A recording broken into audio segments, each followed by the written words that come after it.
você, intimida você. E não é só comigo, com você. Os servos de Deus antigos passaram por isso. Pedro estava andando sobre as águas, estava ali caminhando, viu Jesus e falou: Senhor, se és tu, manda-me ir contigo sobre as águas. E Jesus falou: vem. Pedro começou a andar, e a Bíblia diz: e tendo olhado para a tempestade, começou a afundar. Ele viu a tempestade, entrou em intimidação, pensamentos do tipo: não vou conseguir, quem sou eu? Coisas que deviam passar no coração de Pedro, ele começou a afundar. O mesmo Moisés passou quando ele estava lá no Sinai, e através daquela sarça pegando fogo, Deus começou a se revelar quem ele era para Moisés, e chamou ele para liderar o povo. E ele começa a questionar: mas quem sou eu, Senhor, para liderar tal povo? E para cada resposta de Moisés, Deus tinha uma palavra: Senhor, mas não vou acreditar em mim. Aí Deus falava para ele: então coloca a mão no peito. Ele colocava. Veja a tua mão leprosa, coloca de novo. Ele colocava a mão sarada. Ah, Senhor, nós não vamos acreditar. A intimidação lutando em vários estágios ali com Moisés. Ainda assim não vão acreditar. Pega o cajado no chão, ele pegava, virou serpente, lança no chão, virou o cajado de novo. Senhor, mas ainda assim não vão acreditar. E Moisés ficava rebatendo com Deus. Mas você vai ver, os 80 anos que Moisés andou na terra, um total de 120, foi chamado nos 40 anos, né? Moisés, todo o seu percurso, ele mesmo se sentindo incapacitado, o Senhor o capacitava. A intimidação, o medo, a vergonha de Moisés não paralisou ele. Se você olhar para Davi, pequeno, a Bíblia diz de pequena estatura, diante do gigante filisteu, Golias, era desproporcional aquela batalha. Golias estava 40 dias afrontando o exército do povo de Deus, não tinha como ele vencer. Mas ele disse: tu vem contra mim com espadas, com lanças e varapaus, mas eu vou contra ti em nome do Senhor dos Exércitos. Glória a Deus, aleluia. Nada pode intimidar a igreja do Senhor. Glória a Deus. Nós não vamos em nosso nome, nós não vamos na nossa força, nós vamos na autoridade do nome do Senhor. Ele te capacitou, Ele te ungiu, Ele te levantou para você ir na autoridade, glória na força, na sabedoria e na unção dEle. Glória a Deus. O mesmo foi com Gideão. Gideão estava ali, malhando trigo no lagar das uvas, escondido do povo inimigo. Escondido ali, intimidado. E um pouquinho que ele produzia, ele levava para a família dele. Ele se sentia como? Medroso, intimidado. E o anjo do Senhor aparece para ele ali e diz: Gideão, varão valente. E ele diz: como? Olha a realidade do meu povo. O meu povo é oprimido, saqueado pelo inimigo. E o anjo, em outras palavras, diz assim: você se sente assim, mas lá no céu nós não tivemos assim. Nós tivemos como um valente, valoroso, que guerreia as guerras do Senhor, as batalhas do Senhor. Então apenas vai, e o Senhor vai te capacitar no nome dEle. Não se intimide com o tamanho das guerras, das batalhas que você está passando. É na autoridade do nome dEle que Ele garante a você a vitória. Levanta a tua mão. Senhor Deus, eu quero profetizar sobre a tua igreja, Senhor.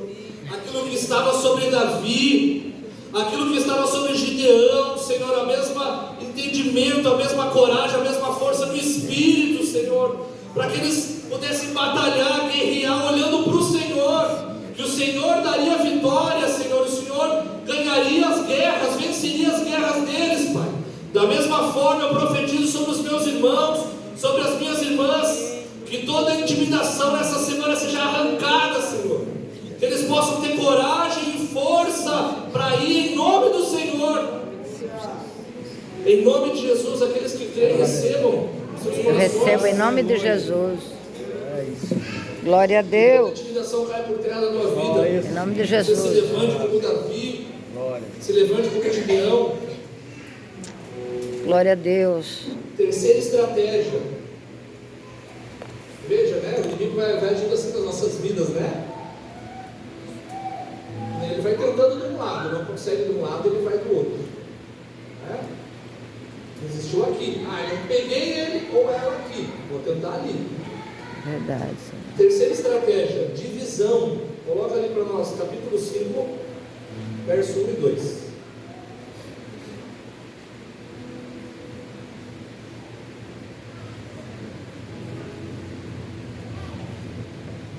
Neemias 5, 1 e 2.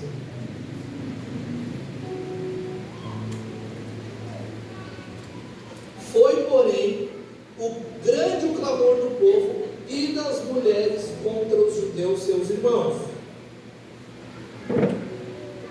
Porque havia aqueles que diziam: nós, nossos filhos e as nossas filhas somos muitos, então peguemos trigos para que comamos e vivamos. O que aconteceu? Eles estavam num foco só. Qual era o foco? Edificar, levantar muro, colocar porta. Era esse o foco. Só isso nós temos que fazer lá. Esse era o pensamento deles: levantar muros e portas. Bom, de repente um grupo de mulheres falou assim: eu acho que está faltando trigo para a gente comer. Levantaram um assunto secundário. Cara, no meio de uma guerra, você está numa guerra travada com o inimigo.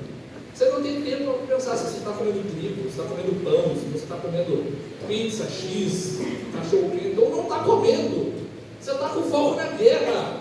De repente as mulheres eles se reuniram e levantaram um motim, uma divisão. Começaram a se desentender, porque tem um filho lá da fulana que está comendo mais do que o meu está comendo menos. Cara, não era a hora deles baixar as espadas para pensar no que deve comer, quanto deve comer, quanto não deve comer. Iam perder totalmente o foco. A palavra divisão, por incrível que pareça, ela não é de origem latina. A maioria das nossas palavras tem origem latina. A palavra divisão não. Ela vem de uma palavra árabe que é al-jab, que quer dizer o que? O significado: o todo que foi quebrado em partes. Algo que era inteiro, alguém foi lá e quebrou em pelo menos duas partes. No sentido mais literal da palavra, divisão é duas visões. Você tem uma visão, você quebra ela no meio e traz duas visões. Era o que essas mulheres estavam fazendo aqui. Os homens guerreando: vamos lutar para que ninguém morra, para que o inimigo não venha. De repente as mulheres: está faltando comida. Então, a questão da divisão é algo que nós temos que cuidar. Por quê? Deixa eu dar um exemplo aqui. Acredito que você já ouviu falar do avivamento da Rua Azusa. Quem já ouviu falar? Sim. Depois de Pentecostes, na história dos avivamentos, Que está nessa o avivamento mesa. da Rua Azusa foi o maior avivamento que aconteceu na terra, através de um homem chamado William Seymour, que passava 8 horas por dia orando, pedindo perdão pelos pecados dele, da nação, e clamando: vem Espírito Santo, derrama o teu poder, derrama o teu favor. Ele passava o dia inteiro praticamente.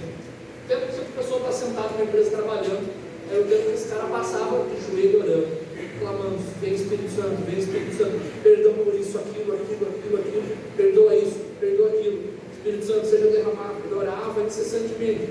O Espírito Santo veio naquela casa ali na Rua Azusa, na Califórnia, nos Estados Unidos, tomou aquela casa. Era uma casa que eles tinham uma célula, para quem não conhece a história do avivamento, e tinha uma mulher que ela só falava inglês, e ela estava sentada no piano, na frente do piano de decoração da casa, e ela foi tomada pelo Espírito Santo, começou a orar em língua, sentou no piano e começou a tocar, sem ter o dom, não sabia tocar, começou a tocar e cantar em chinês. Coisas assim aconteciam lá naquela casa. O avivamento era absurdo, era maravilhoso, que as pessoas iam lá com qualquer doença passar, eles impunham as mãos, as pessoas eram curadas.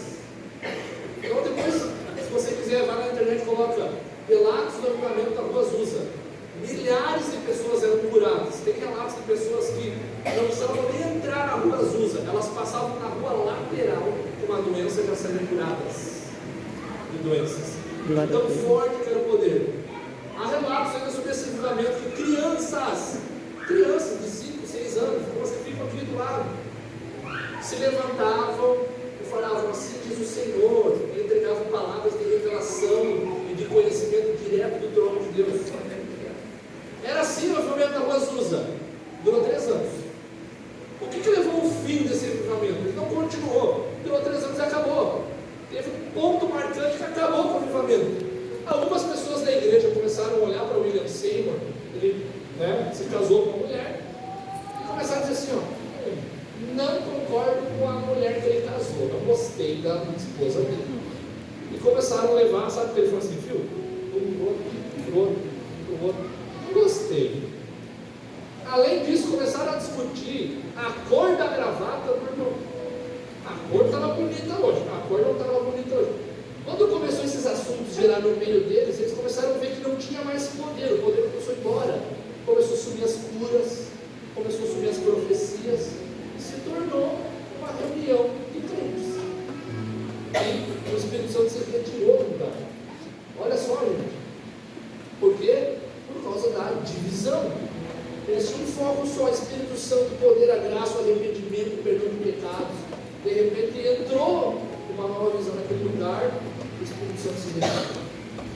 Então nós temos que cuidar, meus irmãos e minhas irmãs. Você que é empresário, você estabeleceu, geralmente as empresas têm lá,